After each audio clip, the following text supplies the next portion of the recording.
Anche quest'anno Treviso 1 ha acquistato i diritti per le immagini delle partite del Treviso che andranno in onda questa sera alle 20:30 con lunedì biancoceleste. Allora vediamo alcune immagini della partita.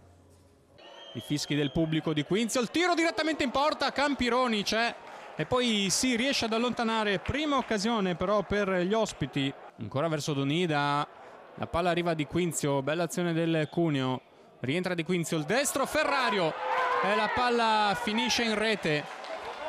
Il gol di Ferrario al 25esimo minuto, al limite dell'area. Vediamo se ci sarà lo schema. Fortunato, la battuta sul secondo palo, ci prova Di Girolamo, in rovesciata, la parata di Rossi, poi sì, rimette in mezzo Esposito, non ci arriva, Cernuto sì e la palla in rete! Pareggio del Treviso, 44esimo minuto con Francesco Cernuto.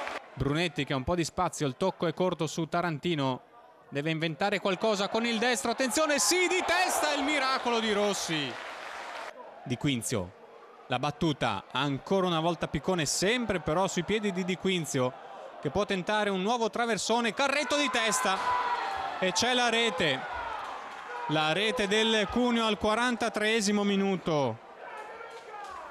Una serie di calci d'angolo consecutivi e Carretto ha trovato lo spunto giusto, troppa libertà per il giocatore del Cuneo.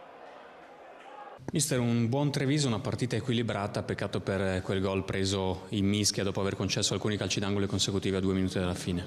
Sì, purtroppo così abbiamo fatto una buona gara ma il risultato è negativo. Questo mi dà fastidio perché comunque il pubblico di Treviso e la squadra, soprattutto i ragazzi, meritano un risultato diverso da quello della sconfitta.